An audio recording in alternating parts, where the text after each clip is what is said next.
Hey there, YouTube land. Big Dave here on the fishing channel. And what I want to talk to you today about a little bit is stocked trout, because that season is coming up in just a few short weeks. And maybe you're considering, going out and getting a few things to get ready, because most areas now, spring opening day will be usually the beginning of April. It depends on where you live. Like I'm in New Jersey. So here, I think April 6th, which is a Saturday, I'm pretty sure that's what it is. That's our opening day, 8 a.m. You can trout fish, and those are stocked trout. You need your license and all that kind of stuff. You have to check your regulations if you need a trout stamp. Like here in New Jersey, we need a trout stamp. So anyway, most of those trout are, some people call them put and take trout. The state puts them in, and you take them out if you catch them, right?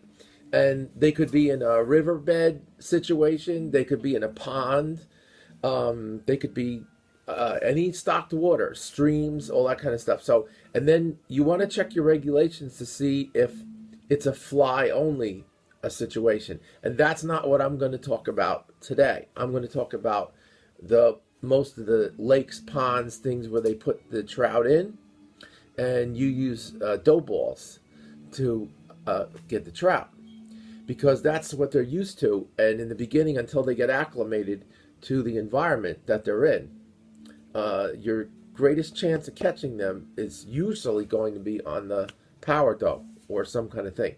So let's look at the bag that I bought last year, because I didn't need to use any of this because I had enough stuff. And I didn't do a lot of trout fishing last year, but let's just look at the bag. What's really important is you have the right hooks. And I personally use, this is Eagle Claw snelled hooks, which means that it has a leader already on it. It's a very thin leader. And so these are size 10. And what I do is I squash the barb down right away. I just take my little pliers and crush it down. I don't want the barb, because if the trout come up and it's too small, I make sure, you got to wet your hands when you touch trout, because they're very kind of sensitive. They may not be as sensitive as some people make them out to be, because I've seen trout mishandled and stuff, and they're fine, and they just go off on their way. But you want to try to be careful. Wet hands, so you don't take too much of the, the slime coat off of them. If you're not going to keep that trout, to take it home and, put it in your frying pan or whatever. So, but the hooks are really important, because if the hook is too big, those smaller stock trout, and the ones, a lot of them are like 9 inches, 10 inches, 11 inches is a better one already at this point, unless you get into the brood stocks. And some places you got to check your list. They'll put the brood stocks in. They could be a couple pounds, Anyway, so you might not like these kind of hooks. You might want to tie your own. But I'll show you in just a moment why I like the snelled hooks that are already made up like this. Because the next thing I put on my line, if I can find it here, is a swivel. Now, a 3-way swivel. Now, you might think, oh, wow, that's for saltwater fishing or something like that. Well, not really.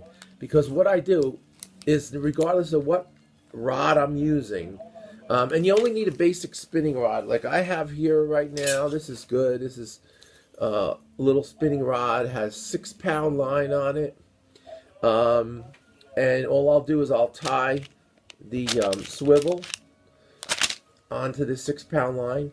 But I might use, you could use a push button reel, like you buy them in the store. It already has 10-pound line on it. It's good. So you put this on it, one of these swivels, tied on the line. Now this is already your weight. You don't even need to put a weight on, because this is your weight. And then you take the snelled hook, and you loop one around each of the other two tags that are on here. All right? And now you have your main line and then 2 snelled hooks. The next thing you need is some dough. And they sell all kinds of dough. I happen to use whatever I get on sale when it's on sale. This has never been opened. I'm just showing you. These are the ones I bought last year. They were on sale. You bought, it was, I don't know, 6 for whatever it was. And I'll show you something about the line too. So you want a couple of colors. Like here's orange. Here's yellow, green. Here's another yellow. Sometimes the one with the sparkles and it's different colors. And I'm going to tell you why. And when you set up your 2 hooks, use 2 different colored doughs. Put like a yellow on one and a green on the other. And see which one they're kind of looking at for some reason. I remember one day where we were going crazy catching trout on green dough. But they wouldn't take the orange or any of the other colors. But the green was what they were biting. So as long as we sent the green dough out, we were having trout. The other ones they weren't touching. So some people say, well, color doesn't matter. Well, from what I could tell you from that day is there's no other reason why, we were just catching on green. And if you used another color, you weren't getting any bites. So why that is, I don't really know. And that's what fishing is. Every time you go out there, you learn something new that you didn't know the time before that, and you figure it out. Now, about using a bobber. My thing is, don't use a bobber. And here's why. Trout are very weird. If you have something in the water that's floating around, and it has a line coming off of it, goes to the bottom, and that line comes down, and those trout are near it, or they bump into it, or whatever, it just sets them off into another place, I've had and seen very, very low results with the bobber. People using, a float bobber. It's better if the line goes out and it's flat. So that's why I use this. Now you can use, pin shots or split shots to hold your line down too. And some people do. They only put a single hook on the end, and they use split shots going out to keep the line really flat. But it's at the end. And this is why I use this. Because you kind of want this leader to stick up out of the water a little bit. Because these baits, they float. So if you look at what it says on here, and this is really important. It says, well, of course it's important, but we can't see because it's not in focus yet. Maybe it'll focus. I guess it doesn't want to. All right, anyway. It says floating bait. Floating.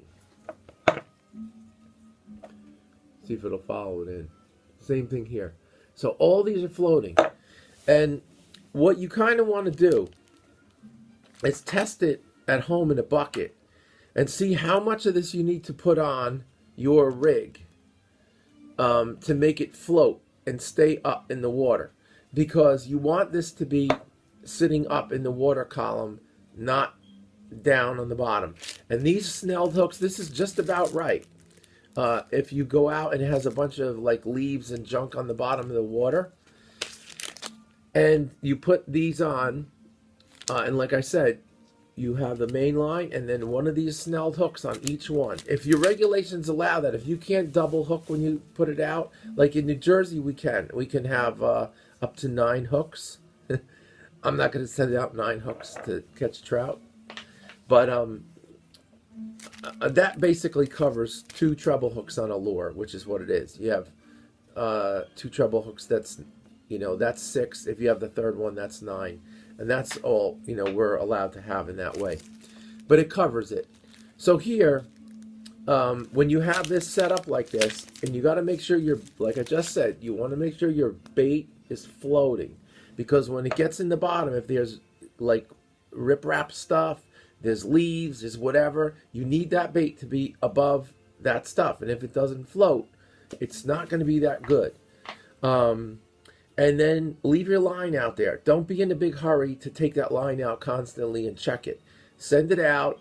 Try to find a little place that has more of a gully to it, or maybe has more of a water flow where the fish are going by.